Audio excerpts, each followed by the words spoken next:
کہتا تم سو جاؤ۔ آہستہ آہستہ روحا کے دل میں بھی ازمیر کی محبت جاگنے لگی تھی۔ اس کا بہت خیال رکھتا تھا، اپنی نیند کی پرواہ نہیں کرتا تھا۔ زندگی صرف اس کی نہیں بدلی تھی، ازمیر کی بھی بدل گئی تھی۔ اب ان کے کمرے میں چھوٹے چھوٹے بچوں کی تصویریں لگنے لگیں۔ جب 7واں مہینہ شروع ہوا تب ازمیر نے اسے بچے کی ساری شاپنگ کروائی تھی۔ وہ جن کپڑوں پر ہاتھ رکھتی وہ خرید کر لے دیتا، کھلونوں پر ہاتھ رکھتی وہ کھلونے لے دیتا۔ لیکن 9 ماہ گزرنے کے بعد روحا کی پوری حیت بدل چکی تھی۔ اپنا آپ اسے بہت عجیب لگتا تھا، کروٹ لینا تک محال تھا۔ اب پتہ چل رہا تھا کہ بچہ کیا ہوتا ہے۔ ہاسپٹل جا کر ہی بچہ نہیں مل جایا کرتا۔ اولاد کی نعمت کیا ہوتی ہے شاید عورت کو تب پتہ چلتا ہے جب وہ ان مراحل سے گزرتی ہے۔ بچہ پیدا ہونے سے پہلے ہی ماں کو اپنے بچے سے محبت ہو جاتی ہے، کیونکہ وہ اس کی ہر حرکت کو اپنے وجود میں محسوس کرتی ہے۔ اور ان سب مراحل سے روحا گزر رہی تھی۔ اولاد پیدا ہونے سے پہلے ہی عورت کی قربانیاں شروع ہو جاتی ہیں۔ کھانا وہ پڑتا ہے جو بچے کی خواہش ہوتی ہے، جو اندر سے اس کی طلب ہوتی ہے۔ نیند سے چور بھی ہو تو بچے کی حرکت پر اٹھنا پڑتا ہے۔ 9 ماہ بعد جب زچگی کا درد اٹھا تو روحا کو لگا کہ بس اب وہ مر جائے گی۔ جان تو ازمیر کی بھی نکلی تھی۔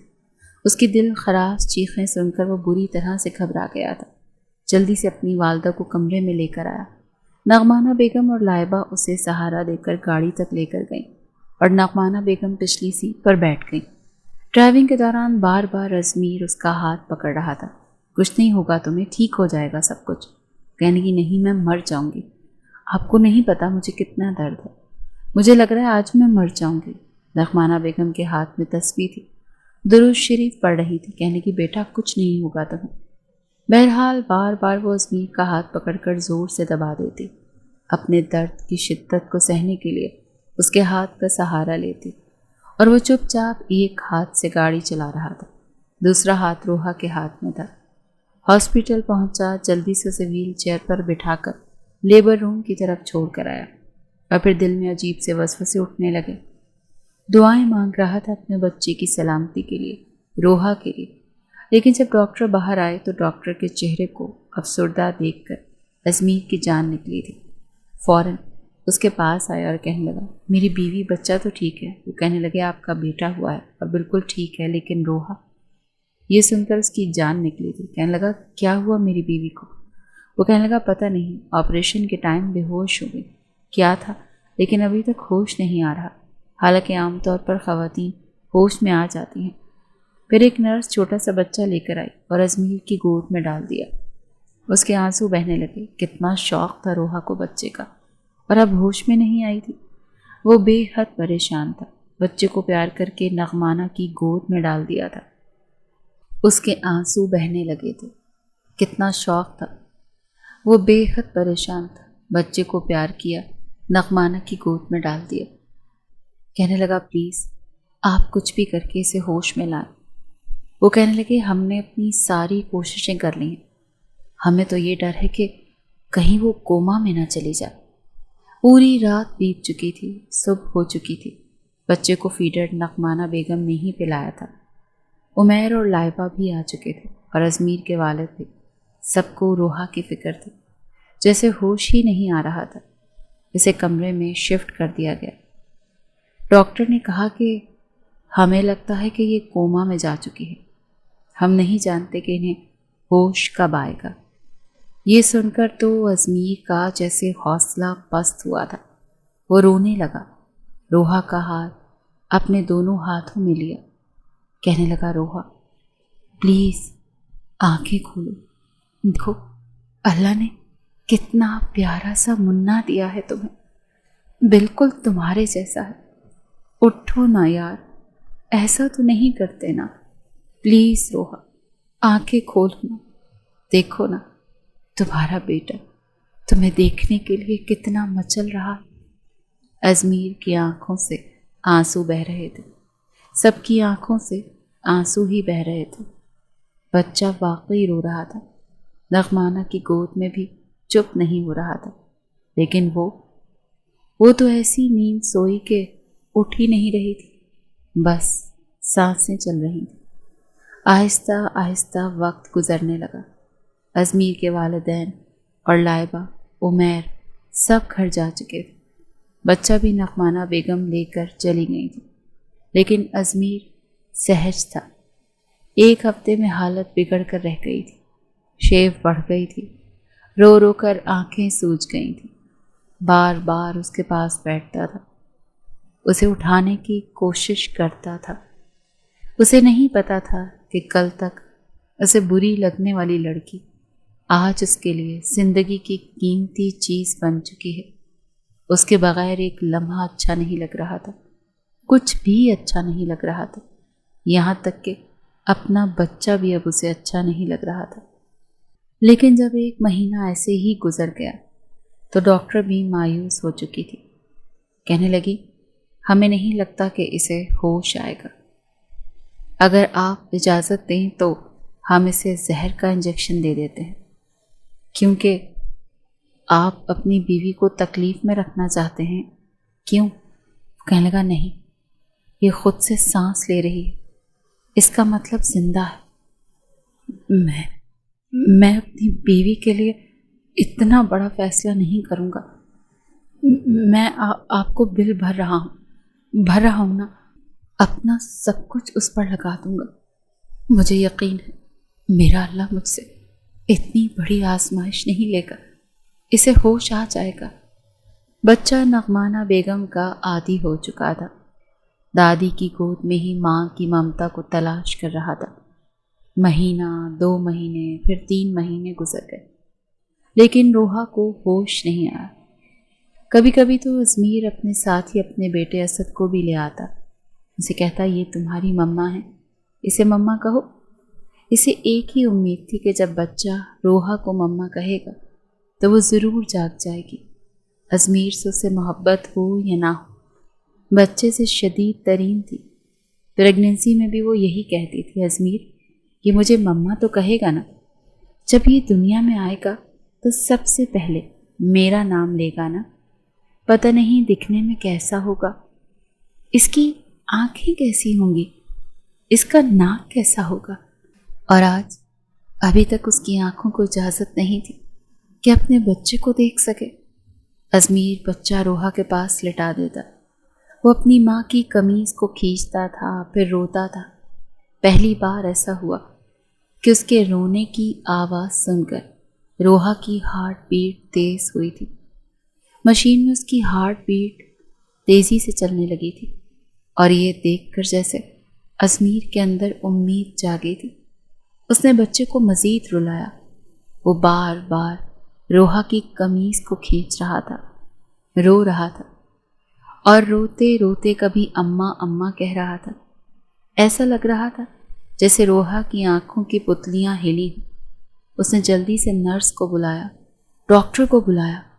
ڈاکٹر روحا کے جسم میں ہلکی سی جنبش دیکھ کر کچھ پر امید ہوا تھا۔ وہ کہنے لگا، آپ کا بچہ اپنی ماں کو ہوش میں لا سکتا ہے، اسے روز لائیں، اس کی ماں کے پاس لٹائیں، اپنے بچے کے لمس کو یہ محسوس کرے گی، اس کے رونے کی آواز سنے گی تو یقیناً جاگ جائے گی۔ اور پھر ایسا ہی ہوا تھا۔ ازمیر روز اسد کو لے کر آتا اور اسے بھوکا لے کر آتا۔ بھوک کے مارے وہ رونے لگتا تو وہ اسے روحا کے ساتھ لٹا دیتا۔